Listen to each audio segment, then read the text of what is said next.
This is the X-Zone Broadcast Network, broadcasting worldwide on broadcast affiliates and satellite program providers, including CNN Broadcast Network, Sirius Satellite Network, Star Media, Good News Radio Network, Angel Broadcast Network, Wiki Broadcast Network, and WPBN TV. For more information on the X-Zone Broadcast Network, visit us at www.xzbn.net.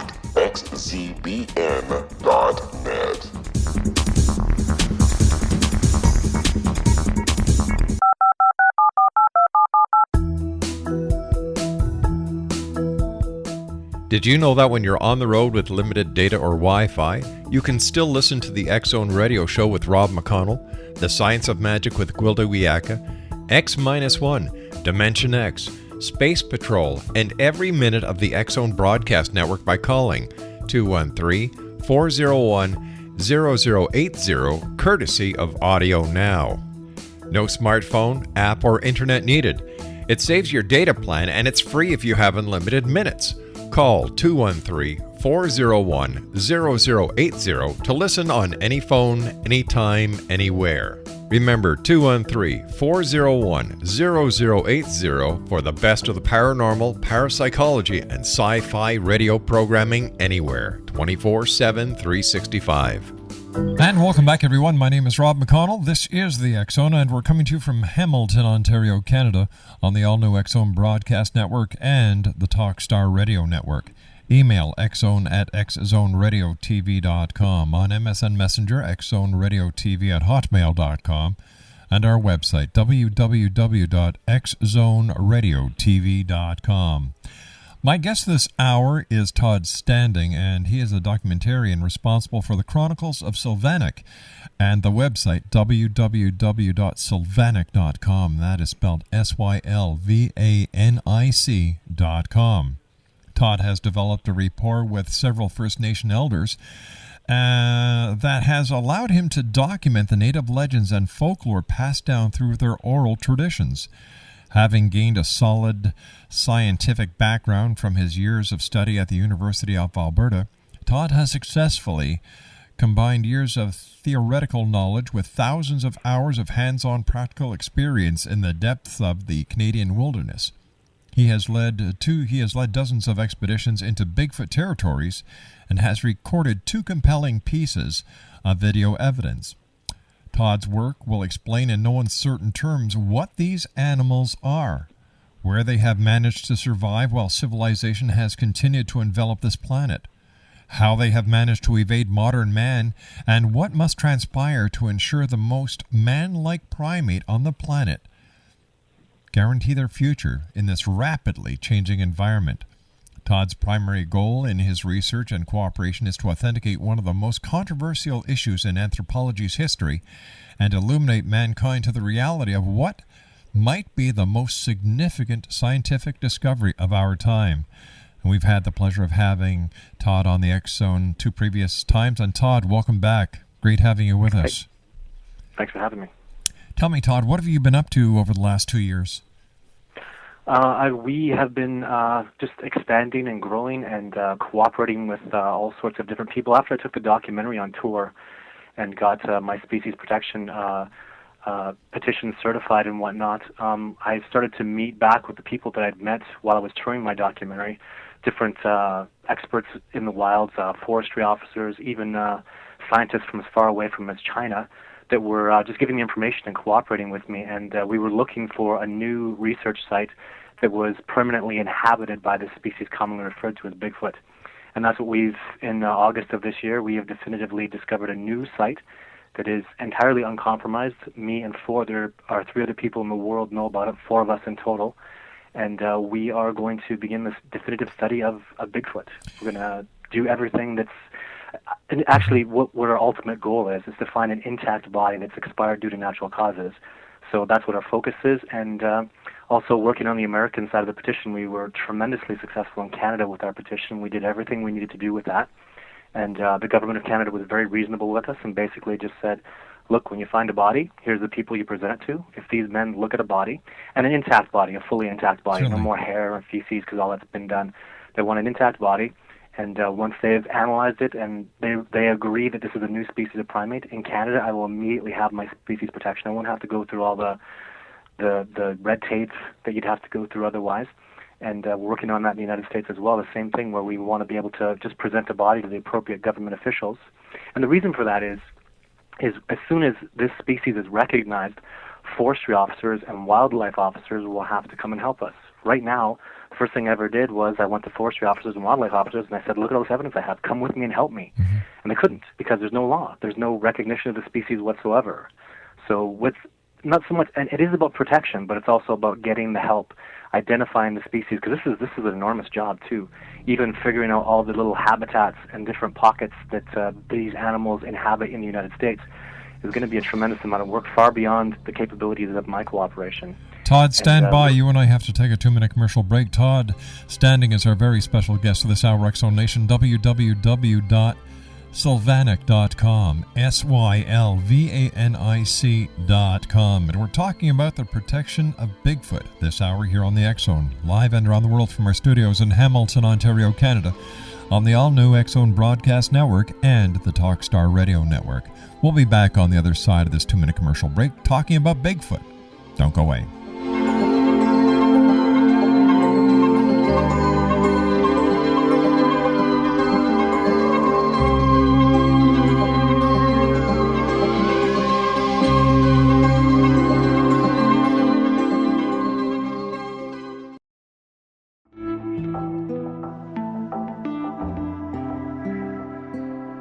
Take a step back in time and discover old Florida cuisine at Marsh Landing Restaurant in Fellsmere. Enjoy delicacies such as frog legs, gator tail, catfish, and swamp cabbage, or enjoy the more traditional cuisine like hand-cut Angus steaks, ribs, and seafood. Join us for breakfast with a southern flair featuring sweet potato pancakes, biscuits and gravy, and much more. Planning a party? Marsh Landing's private dining room can accommodate groups from 8 to 80 people. While you're visiting, enjoy the historic pictures, artifacts, and stories that line the walls. Marsh Landing is truly a unique experience. Marsh Landing Restaurant, 44 North Broadway in historic Fellsmere, or visit marshlandingrestaurant.com. Marsh Landing, old Florida cuisine at its best.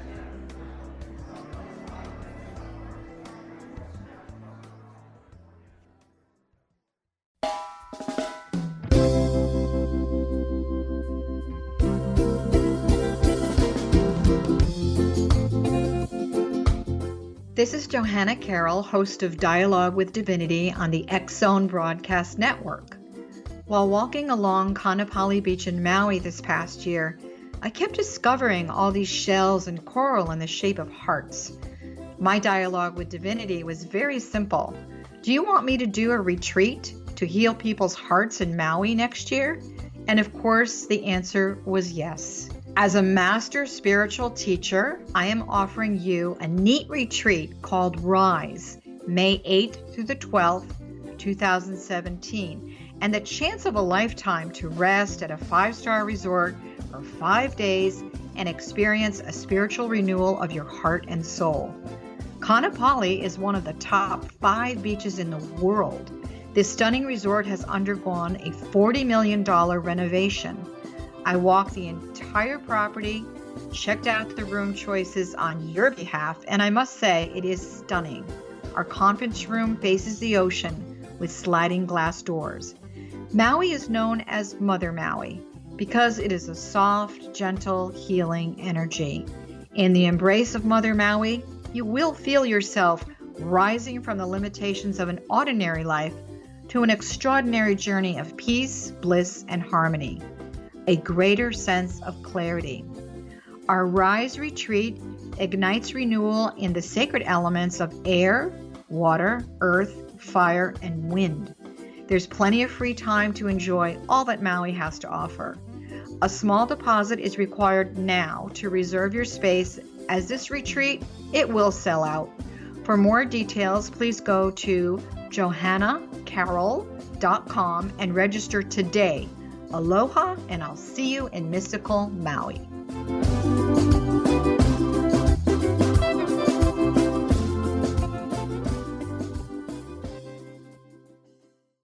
Todd Standing is my special guest this hour, X-Zone Nation. His website is www.sylvanic.com. That's SYLVANIC.com. And we're talking about the protection of Bigfoot.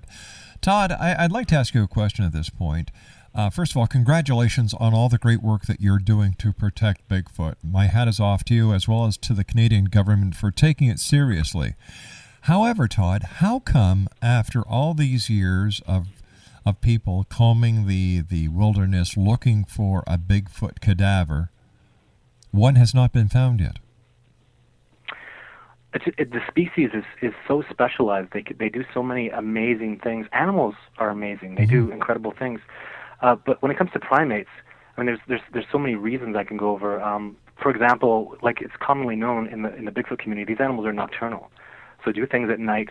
But probably more importantly, I think it's because a community, they thrive together, they exist together, and they're very aware that men are dangerous. Men kill things. Men are, the most dangerous predator on the planet. And I think they do everything they can to ensure that men stay away, and leaving footprints behind or tracks or a body even perhaps would lead to the discovery of them or lead to, perhaps a man with a rifle showing up. And I think they do everything they can to avoid that. Besides the fact that you're talking about a species that exists in very low numbers. Like the species, I've met hunters who've hunted their whole lives in the wilderness and never found, a bear skull or a mountain lion skull. So the wilderness really takes care of its own. It really, and even if somebody did find a Bigfoot leg, they would just assume it, it belongs to a bear or an elk. Like how many anthropologists or, professional forensic experts do you have out there in the wilderness looking for bones and analyzing these bones? And the answer is, there's virtually none. And these animals, they have no tolerance for human habitation, at least from my studies. So there's, even when you do find bears and other animals, it's because they're living close to mankind. And these guys don't do that, don't tolerate humans whatsoever. And what do they do with their dead? I have no idea. There's evidence to show that Neanderthals 60,000 years ago had even did stuff with their dead where they piled up their dead in certain spots. So perhaps it's something these animals do as well, where they bury their dead. It's just speculation, I don't know. But when you start to, like I have, when you really start to understand all the things that this amazing species does to avoid people, it doesn't become some miracle of an impossibility. It really becomes very reasonable when you understand, even with a professional hunter. I'll sit down with a pro hunter and I'll talk to him why these animals evade. The most coveted prey in North America pretty much is white-tailed bucks. They're extremely difficult to get near. And I learned from I guess you'd call them civilized hunters, what they look for and how they discover these animals. And when I sit down with a civilized hunter and I say, what if a white-tailed buck stood together in communities? Well, that would be tremendous. What if they had no tolerance for human habitation? Well, I'd never find them then. And I go through a few more things. What if they were nocturnal? What if they had high ground? What if in high ground they had a strategy to evade people? And you talk to a pro hunter, he'll tell you if white-tailed bucks did that, you'd never get near them. And now this impossible species that's just, nobody can get near is a reality. Like you can really start to understand how the reality of this can exist. Animals are amazing. Where did your interest and your desire to help Bigfoot come from? Well, initially, I was a skeptic. I didn't believe in it at all. I contrived when I was in the University of Alberta called a hoax and mistaken identity theory, and it was with the First Nations people and earning their trust and them earning mine that I started to understand. And after I shot 2 pieces of video footage, one that's online, video 2 and video 3, I was the miracle of this reality. Like the most man-like primate species is real. When that hits you, when you really understand that these animals are absolutely real, it's a miracle. And I don't know who wouldn't be inspired to, go forward and do what's right, because I think that we should understand this species. I think we should learn to find a way to coexist with them, especially because civilization is taking away all the wilderness. And you can annihilate this species without ever having proven its existence, because they don't tolerate any human habitation. So as humans grow and expand, these animals lose habitat. And it doesn't take a genius to figure out loss of habitat equals loss of life. And these guys are dwindling species. As civilization encroaches on them, they lose less and less habitat, and there's less and less of them. And that doesn't make me happy, because I feel like I have a responsibility. even especially with the First Nations people that have really entrusted me with so much knowledge. To them, I feel I owe this enormous responsibility because it's such a miracle these animals are real, and what an amazing discovery. When people realize that these animals are real, it's going to shake up the scientific community right to its foundations. It's going to blow people away, and I'm excited about that. Todd, what is the history of Bigfoot with the members of the First Nation? They've always, in virtually every First Nations language, every language I've dealt with, they'll have a name for this animal, and it's not some kind of ghost or spirit. It's a name like a bear, like deer, Bigfoot, and they always have a name for it that has special reverence, like Boss of the Mountain or Shadow Guardians of the Mountain. The Sasquatch itself is actually mistranslated. It was translated to mean Wild Man of the Wilderness, and that's not the case. It's Wild Master of the Wilderness. And when you talk about people, First Nations people, who literally, when we first came here, we entirely were dependent on them for our survival. These people who have never been matched in their outdoor experience. Like when you talk about someone like Geronimo, he had his tribes hiding from American and Mexican governments permanently. They couldn't find him. It took another First Nations tractor to go find him and his people who were living in the mountains. And these people who have this incredible expertise know this species is real. It's almost, I feel like a fool looking back at myself, going to First Nations people and being absolutely sure these animals aren't real, and going to them who are absolute experts, 20,000 years experience here, at least, arguably, and telling them, oh yeah, you believe in Bigfoot? No, you're crazy. And that's where it starts. And when you start like that with First Nations people, it's really disrespecting them. It's like going to a heart surgeon and telling him his business. Like he doesn't know what he's talking about. I mean, the man's, he's got 8 years of school and he's an expert. And First Nations people, they live and breathe this stuff. Half the people that I deal with, they're outdoor experts, and they don't think this species is real. They absolutely know it, and it's crossing that boundary, crossing that barrier. Because I was born and raised on cement my whole life. I don't know anything about the wilderness. And if you see how incredible these First Nations trackers are, like they'll follow a trail running, and I don't know what the heck, like how he's following this. A question I was asked recently was, there's all these still cameras like in Virginia or Kentucky somewhere. Apparently there's tens of thousands of still cameras all over the place, and they never get a shot of Bigfoot. Well, if you knew the expertise this species would have, like when you're born and raised in the wilderness and you're taught by other wilderness experts on how to look and how the wilderness becomes a different view for you. Like everything is different. You see things, you perceive things differently. And they would see those cameras a mile. They would see your tracks leading to a camera like a big fluorescent line to them. And when you get down to that kind of experience and knowledge and expertise, it's so far above us that some people think they're ahead. They're so far behind. I really experienced that. Todd, I look at the world a little differently than most people that are in the media. I believe that humans are at the very bottom of the totem pole when it comes to the animals kingdom. Yeah. We're at the bottom because the other animals that we are blessed to share this world with, they don't cause wars. They don't kill unnecessarily. They don't deprive each other of food. They protect each other. They work together in communities. We can learn a lot from the animals that we share the earth with. And the members of the First Nations, whether it's in the United States or Canada, they realized this thousands and thousands of years ago.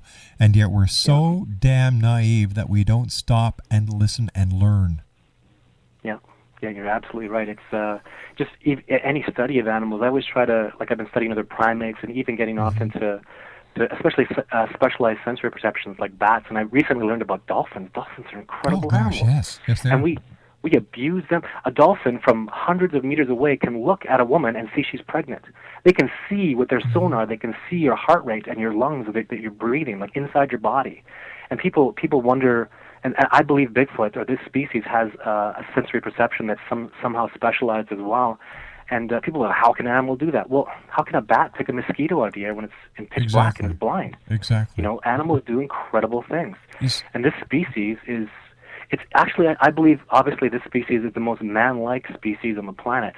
And a lot of the people that don't agree with what I'm doing have the perception that this species should be left alone. They've survived alone. That bridging that gap between civilization and this species would be detrimental to them. And they may be right. That's something that I think about and toil with every day. But I believe that when primatologists and scientists understand the reality of the species, I believe everything will change dramatically. I believe primatologists will jump right on board. I mean, there's so many people that do have passion and love animals. And it's those people that I want to convince of this, and when they get on board and they start, participating in this cooperation, I know and I absolutely believe that humanity can make this step and start protecting the species, because this species can't be put in a zoo.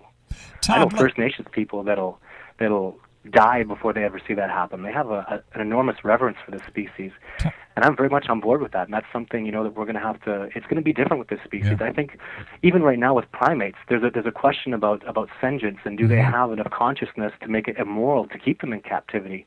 And I absolutely know that this species does have enough of that sentience where it qualifies to fall into that category to be inhumane to put it in zoos. I don't know, Todd. I don't agree with zoos.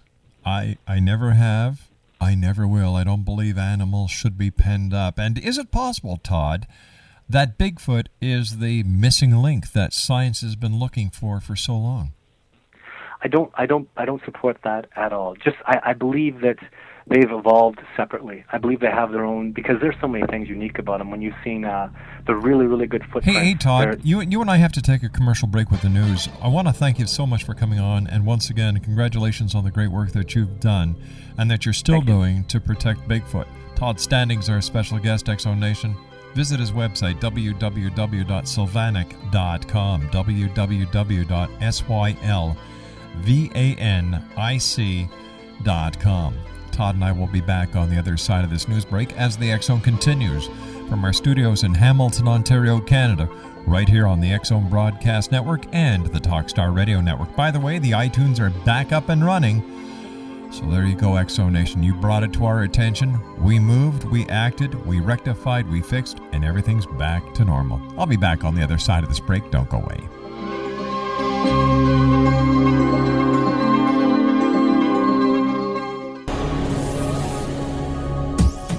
This is the X-Zone Broadcast Network, broadcasting worldwide on broadcast affiliates and satellite program providers, including CNN Broadcast Network, Sirius Satellite Network, Star Media, Good News Radio Network, Angel Broadcast Network, Wiki Broadcast Network, and WPBN TV. For more information on the X-Zone Broadcast Network, visit us at www.xzbn.net.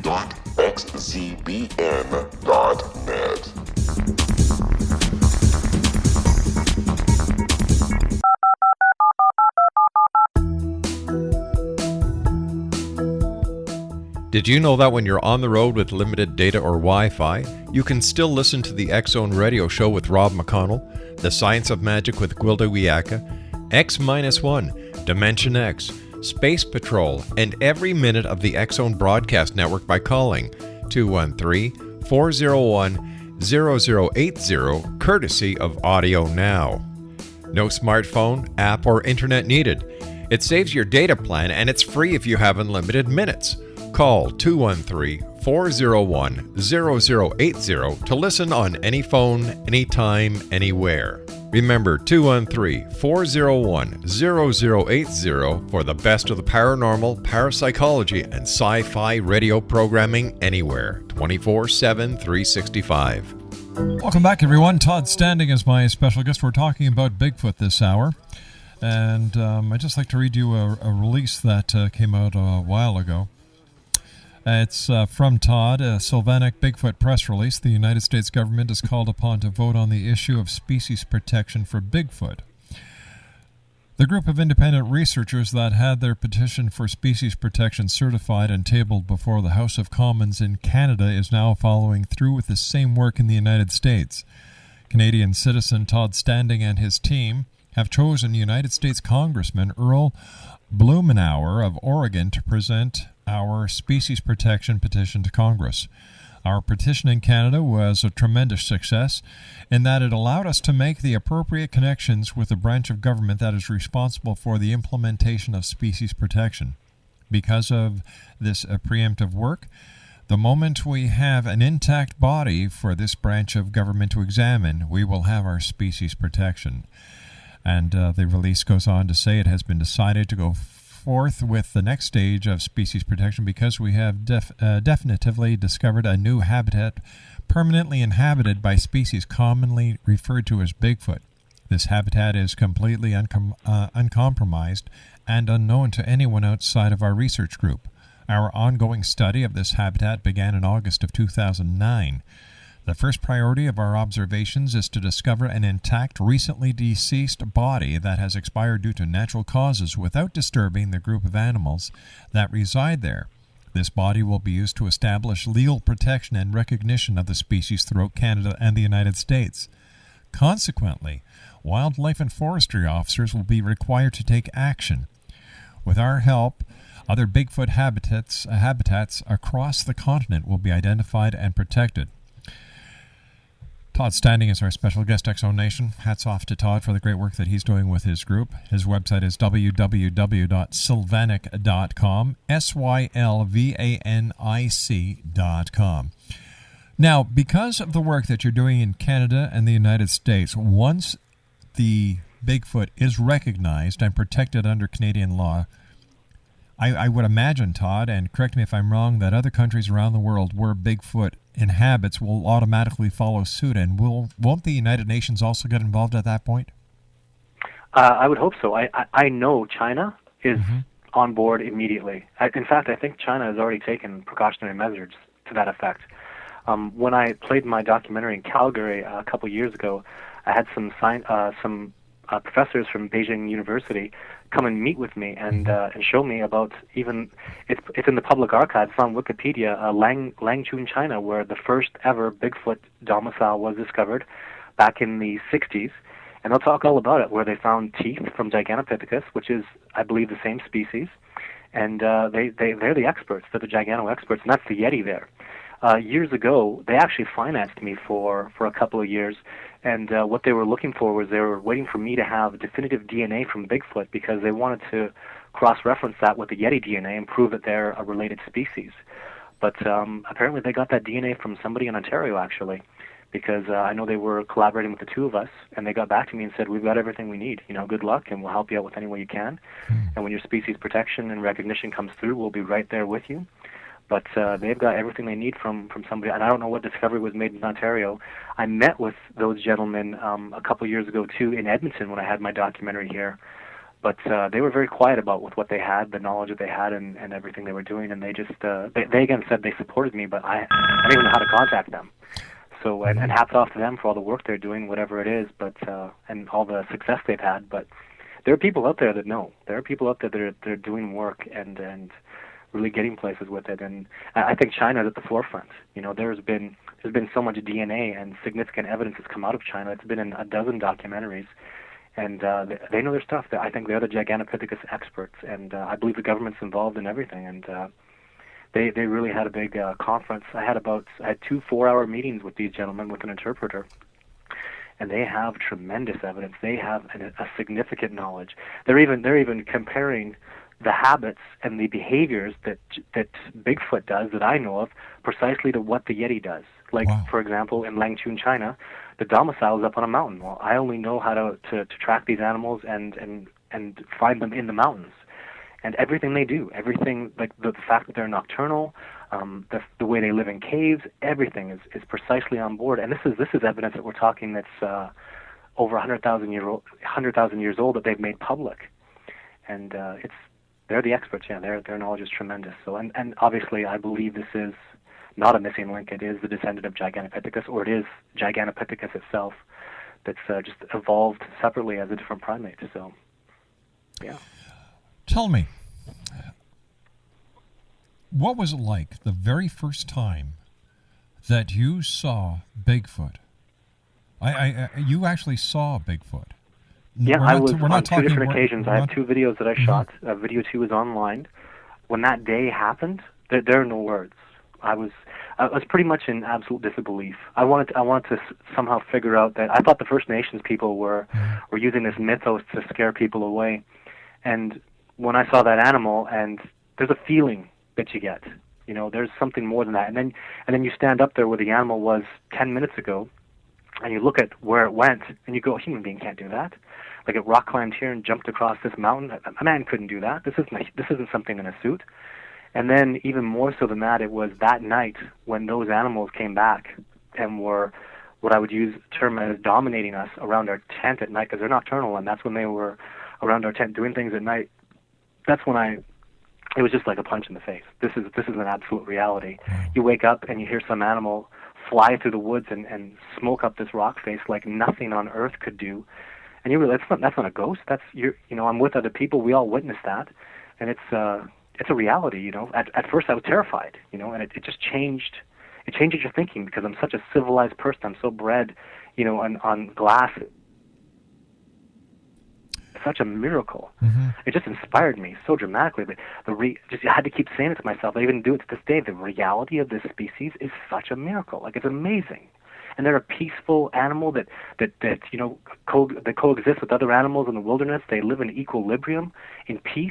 And I just have such an admiration for them and a respect. Like the way people feel about whales and dolphins, and the way other primatologists feel about chimpanzees and gorillas. These animals are amazing, and I'm so inspired by that. And it's the truth. That's what inspires me too. It's the absolute truth of it all. That's what I tell people that are skeptics. You need to focus on something. You need to have some goal in your mind. And if you're thinking about proving that this isn't real, you'll prove it somehow in your own mind. But if you're definitively looking for the truth, and that's what I tell people, because that's ultimately what I was looking for, is the absolute truth. I don't care if I'm wrong. I want to know what the truth is. And that's what I went out looking for, was absolute truth, the facts. And I got it. And I believe, and that is the truth. So. Todd, is it hypothetical that we may be living amongst other species that have yet been discovered by us, because they are that much more advanced and they really know how to avoid us and avoid detection? Oh, I don't even know where to begin there. There's so many other areas to go into. I know this species is real, and for me to sit here and say, well, that's not possible with anything else would be absolutely ignorant. So, but the miracle of this species is real, and it really, what I hope too it accomplishes, it really gives people a good slap in the face to say, look, like, we don't know everything. We have so much to learn. Like, when I was in university and I was, dealing with professors, they are so, if it's not in the book, that's not the way it is, and they don't care to think outside the box. But Todd, we know for a fact that even though they, that the professors and the scientists and the historians have been lying to us over the years. So why would they stop now? Yeah, you're right. You're absolutely right. I think if anything, it's our responsibility to push the truth. I agree. And the truth will always, it's integrity. In lies and deceit, it all falls through. It's a sickness. It has no power against. Like, truth is up there with love, integrity, honesty, like friendship. Like, these are the things that make you strong. And if you just focus on those things and strive for those things, you're making mankind better. You're making the world a better place. Todd, standing as my special guest, X Zone Nation, I just listened to the conviction in this young man's voice. And by the way, Todd's son is going to be a year old tomorrow. So to your son, Todd, happy birthday from the X Zone Nation. Thank you. Are there Bigfoot reports from around the world, or is Bigfoot just localized to, China, Japan, the Himalayas, the Pacific Northwest of Canada and the United States, or are there countries in Europe that also have a family member of Bigfoot? I don't think Europe. I've never heard much from Europe. Not in recent history, that's for sure. Certainly Australia. They have the Yowie there, and I've been cooperating with people there. I had a good look for about a month. We had a good hard look at the terrain in Australia and to do with the Yowie. And the Yowie would probably be more comparable to what Bigfoot in the southern United States does. Because in truth, I wouldn't know how to study these animals in the swamp. That's not what I study, and I'm sure they exist there. But they're doing things entirely different from the animals I'm studying in the mountains. And I have to focus on my work. I believe this work is it's just such a husbandry. It takes so much. I could spend a lifetime just working on Rocky Mountain Gigantopithecus. So somebody else is going to go have to do figure out how they evade and what they do in the glades, in the swamps, in the flats, in the prairies. Right. And there's just so much. But I think once people start to see the truth, when scientists and primatologists and anthropologists can see it, then they'll start seeing it in other places. And that's what we do. And I love the mountains. I love Canada. I love the mountains all the way into the United States. They're so beautiful. And I really for the most part, I really enjoy my work, except for the wild animals, the bears and the mountain lions, and that. It's pretty scary, and something I've been trying to do for the last couple of years that I need probably your help with, Rob, is I've been looking for someone from the media that I want to take, somebody who doesn't believe in Bigfoot, a skeptic, somebody who's got a powerful name and a reputation for integrity. I want to take somebody like that out on an expedition with me. I want to videos with him. I want him to gather physical evidence. I want him to become a part of my work, and just because it's such an amazing thing to see somebody's transformation, and I want to document it, and I want to get somebody like that on board because I know I can. It's easy. If somebody sees what I see, they'll believe. I don't care who you are. I don't care how skeptical you are. When you get within 30, 40 meters of one of these guys, when you can do what I can do now, when you feel them, when they're around you, I don't care who you are, you'll believe. And with night vision cameras and all the technology that we have now, I'd like to take somebody out and expand my cooperation significantly and get somebody like that on board, because it'll be tremendously helpful for the petition for species protection too. I'm going to have so many people there when I present a body to the governments of Canada and the United States. I'm going to have you there, Rob. I'm going to have people there. You can take your own hair sample, your own DNA. You're going to take photographs. I want multiple. There's not going to be a conspiracy with this. No. There's going to be 20 people there of integrity and men of honor that are going to say, I saw that body go off to these men. You know what I mean? Yeah, I sure do. You're not going to pull another Biscardi stunt. No. Oh, no. Actually, ultimately, to be honest, I would like the media to be the last to know. I'd like to present this to the government. I'd like the media to find out when the government says this is a protected species. And the media goes, what the heck just happened? Exactly. Because this man presented a body 3 months ago, and that would be the ultimate way. Actually, I'd like the media to find out after forestry officers are protecting them. Like, why are forestry officers going up there to protect them? Well, this guy presented a body 3 months ago, and this has all been implemented. And if they're the last to know, that's great with me. That's the ultimate way to do it. Even you can tell how it's a good. Why are you going to the media? What the heck are they going to do for you? Well, why are you going to CNN?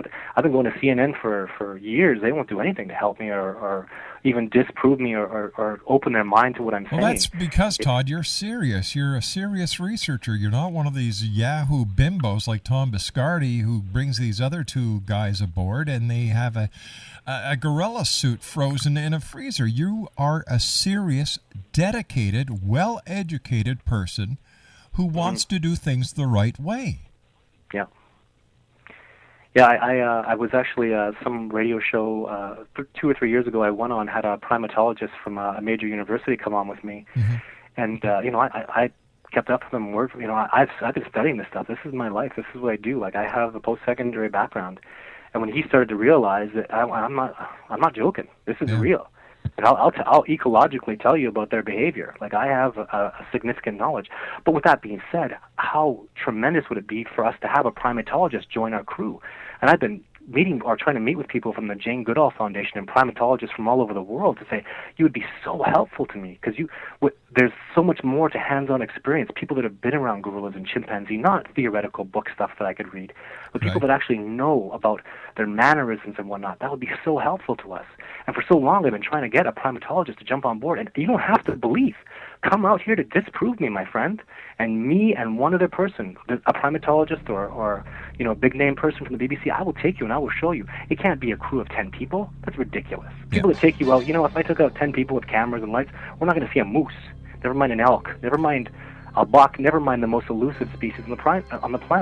And that scares people. The reality of it scares people. Todd, stand by, buddy. You and I have to take our final break. We're going to have you back on, Todd, because this is going to be an ongoing story, and we will help you any way we can. Todd Standing's my special guest, www.sylvanic.com, SYLVANIC.com. Todd and I will be back as we wrap up tonight's show here on the X Zone from our studios in Hamilton, Ontario, Canada, on the X Zone Broadcast Network and Talkstar Radio. Don't go away.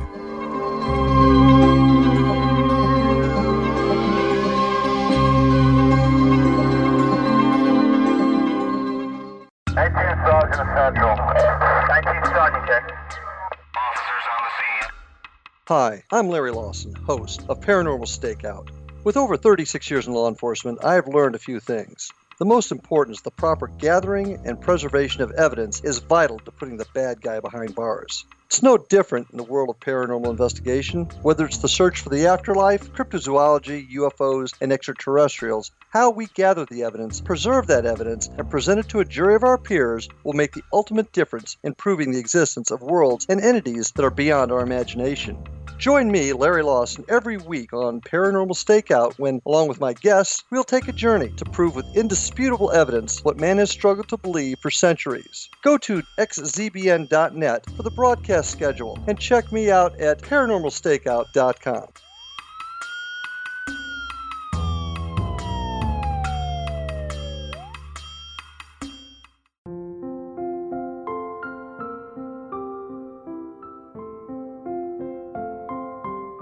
I am Dr. Carl O'Helvey, founder, president of a new cancer foundation focusing on evidence-based physical, mental, and spiritual interventions, including natural cancer cures, prayer, meditation, affirmations, nutrition, and other related holistic cancer prevention and cure modalities. These are used in cancer education, research, and financing care. I ask for your help to continue this important work by donating at www.holisticcancerfoundation.com.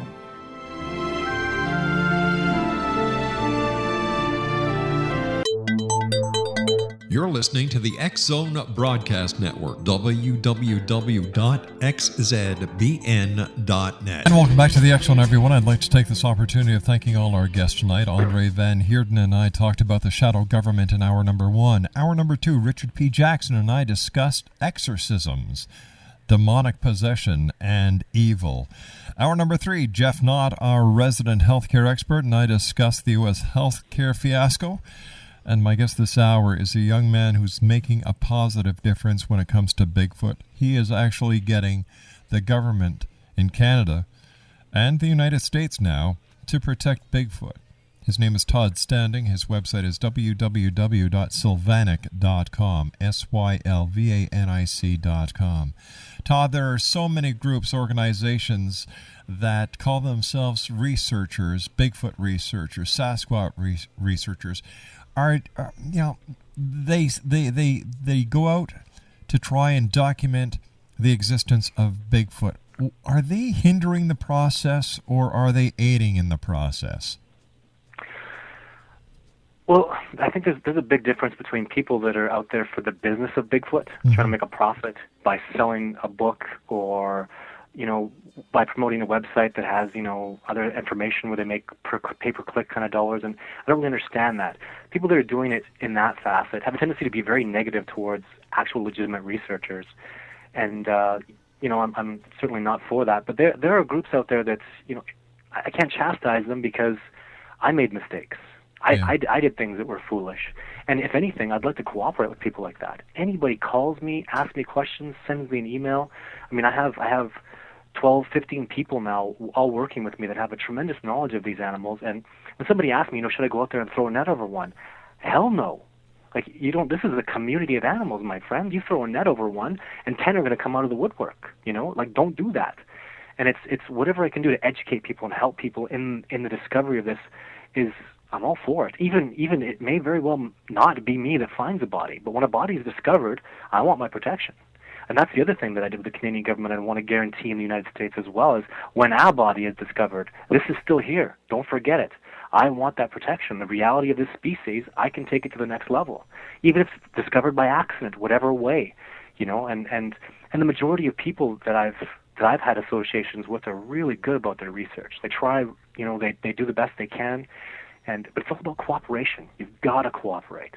It's something that even I've learned over the past 2 or 3 years, that the First Nations people have taught me. You've got to cooperate. They extended an olive branch with me, and they trusted me with so much, and I've got to do the same thing. You've got to cooperate. People, if you have a big rock in the middle of the ground, this is just basic physics, and 4 people are pushing it in different directions, that rock is never going to move.